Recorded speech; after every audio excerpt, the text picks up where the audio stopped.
Good morning. Today is the 16th. When Moses held up his hand, Israel prevailed, and when he let down his hand,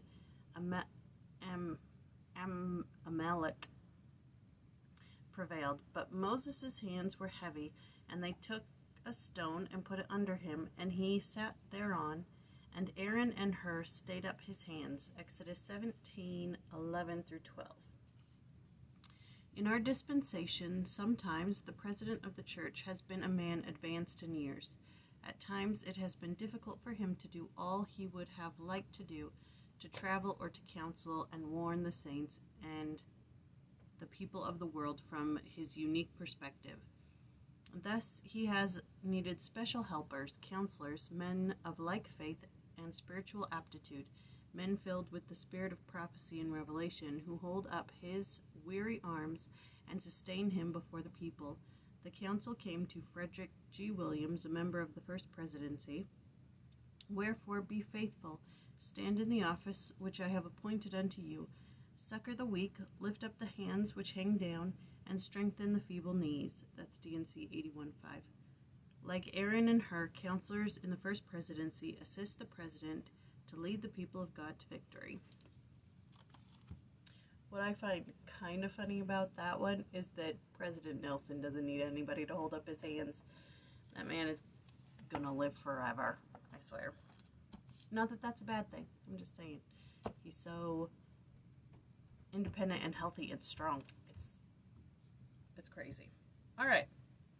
So, today is Genesis 19:20-38. And when I said it got spicy yesterday, it got spicier today. Now, I think I've heard this story maybe once or twice before. I don't know. But, so, the angel's telling Lot to get out. And Lot goes, no, I can't go to the mountains. I'll die. How about I go to this little city? And the angel's like, fine, I won't destroy this little city because it's small, but I can't do anything until you get out. So Lot goes over to Zor, I believe is the name. Yes, like Boer, but with a Z. And, of course, his wife looks back, turns into a pillar of salt, and then he goes to Zor, and Sodom and Gomorrah is destroyed. And then, for some reason, he fears to live in the city of Zor, and so he takes his 2 young daughters who are with him, and he goes and he lives in a cave, and the girls are like, alright, Dad's getting old, we have no man to take care of us, what are we gonna do? I know, let's get pregnant by him and preserve seed.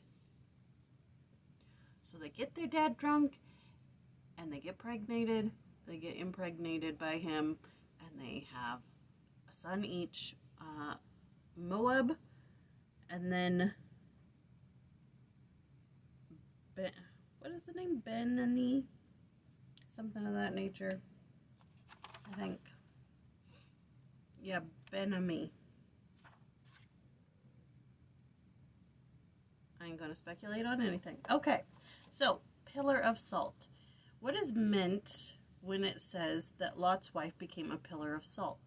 Elder Bruce R. McConkie gave insight when he wrote, Luke 17:32, look not back to Sodom and the wealth and luxury you are leaving. Stay not in the burning of the house. In the hope of salvaging your treasures, lest the flames destroy you, but flee to the mountains. Luke 17:33, seek temporal things and lose eternal life. Sacrifice the things of this life and gain eternal life. It seems clear that Lot's wife turning back was a symbol of her lack of faith and devotion to the Lord.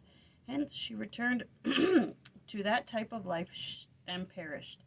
And thus we see that wickedness never was righteousness or happiness, and it only leads to destruction. There is no reward for sin, only sorrow and misery. And Jeffrey gives a talk on Lot's wife. So then it talks a lot about the Moabites and the conflicts. So Moab was the son of Lot by his oldest daughter, conceived by, seduction, drunken seduction.